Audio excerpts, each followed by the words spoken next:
अगर कोई आपको नीचा दिखाना चाहता है तो इसका मतलब है कि आप उससे पहले से ही ऊपर हो। जिंदगी जीने के लिए मिली है, इससे लोग क्या सोचेंगे यह सोचने में बर्बाद मत करो। किसी के बुरे वक्त में उसका हाथ पकड़ो, सहारा दो, उसे हिम्मत दो, क्योंकि बुरा वक्त थोड़े समय में चला जाएगा लेकिन वह आपको दुआ जिंदगी भर देता रहेगा। मनुष्य सुबह से शाम तक काम करके उतना नहीं थकता जितना चिंता और क्रोध के एक क्षण में थक जाता है। संबंध परमात्मा से अच्छे बना लो तो तुम्हें किसी की जरूरत नहीं पड़ेगी, तुम खुद सबकी जरूरत बन जाओगे।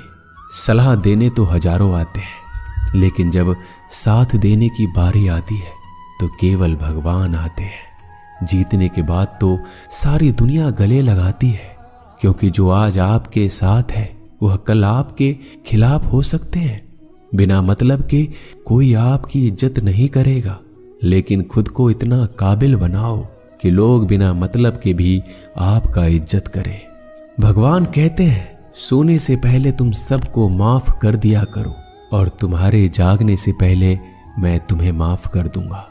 भगवान ऑक्सीजन की तरह है जिन्हें आप देख नहीं सकते लेकिन उसके बिना आप रह भी नहीं सकते।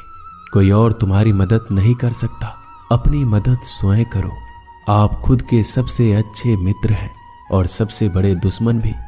इंसान तब समझदार नहीं होता जब वह बड़ी बातें करने लगे, बल्कि समझदार तब होता है जब वो छोटी छोटी बातों को समझने लगे।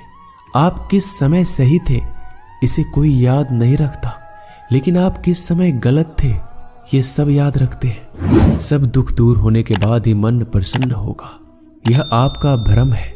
मन प्रसन्न रखो, सब दुख दूर हो जाएंगे, ये हकीकत है। किसी भी व्यक्ति की कोई भी बात बुरी लगे तो दो तरह से सोचो। यदि व्यक्ति महत्वपूर्ण है तो भूल जाओ और बात महत्वपूर्ण है तो व्यक्ति को भूल जाओ। रिश्तों का संबंध सिर्फ रक्त से नहीं होता, जो मुसीबत में हाथ थाम ले उससे बड़ा कोई रिश्ता नहीं होता।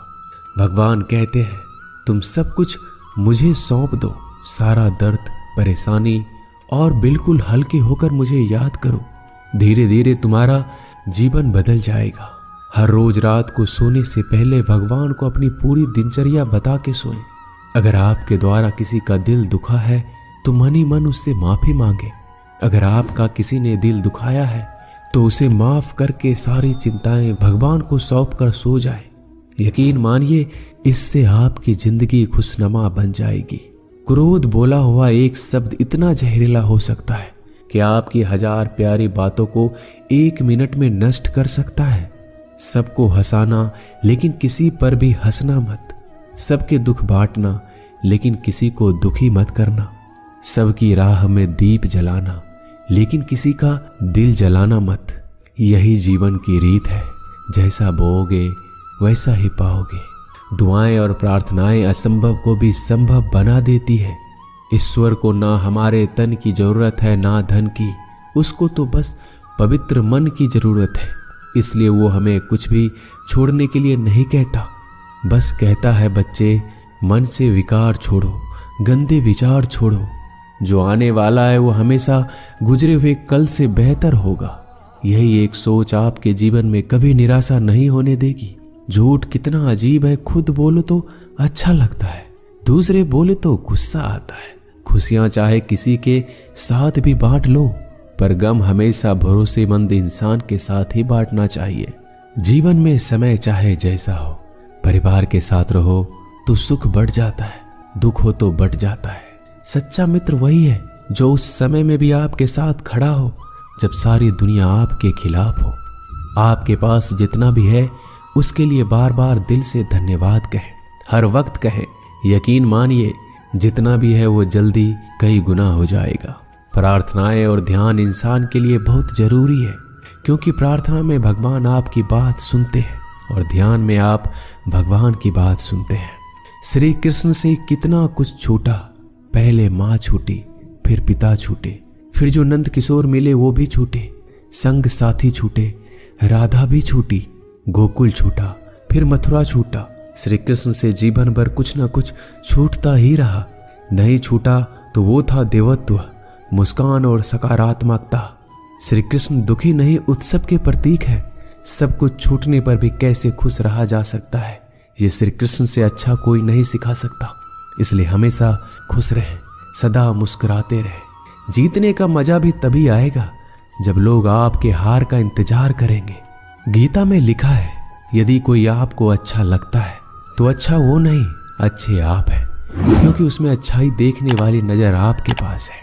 अपनी पीड़ा के लिए संसार को दोष मत दो, अपने मन को समझाओ। तुम्हारे मन का परिवर्तन ही तुम्हारे दुखों का अंत है। सोच और नीयत अच्छी रखिए, फिर आपके कष्ट प्रभु स्वयं दूर कर देंगे। याद रखना, भगवान से कभी उम्मीद छोड़ना नहीं और दुनिया वालों से कभी उम्मीद रखना नहीं। सुख दुख एक सिक्के के दो पहलू है। जहां सुख होगा वहां दुख भी होगा, जहां दुख होगा वहां सुख भी होगा। इसलिए सुख दुख के बारे में बिना सोचे निरंतर अपने लक्ष्य को प्राप्त करने के लिए प्रयास करते रहना चाहिए। एक बात हमेशा याद रखना, किसी के सामने गिड़गिड़ाने से ना मोहब्बत मिलती है ना इज्जत। इसलिए अपने स्वाभिमान को जिंदा रखो। कोई अगर आपकी किस्मत में होगा तो आपके पास खुद ही चलकर आएगा। दूसरों को हराने का मौका मत दो, बस खुद को आगे ले जाने की जिद पालो। कभी हार ना मानने की आदत ही एक दिन जीतने की आदत बन जाती है। सिर्फ दो चीजें मनुष्य के भाग्य का निर्माण करती है। पहला, स्वभाव। अगर आपके स्वभाव में अच्छाई, विनम्रता और गुण है तो आपका भाग्य चमकेगा। अगर आपका स्वभाव क्रोधी है, आलसी है, तो आपका भाग्य बिगड़ना अनिवार्य है। इसलिए अपने स्वभाव को मधुर और आकर्षित बनाइए। दूसरा, आपकी वाणी। बोलना तो आदमी 2.5 साल की उम्र में ही सीख जाता है, परंतु कब, कहां और कैसे बोलना है उसे यह जिंदगी भर भी नहीं समझ पाता। जिसे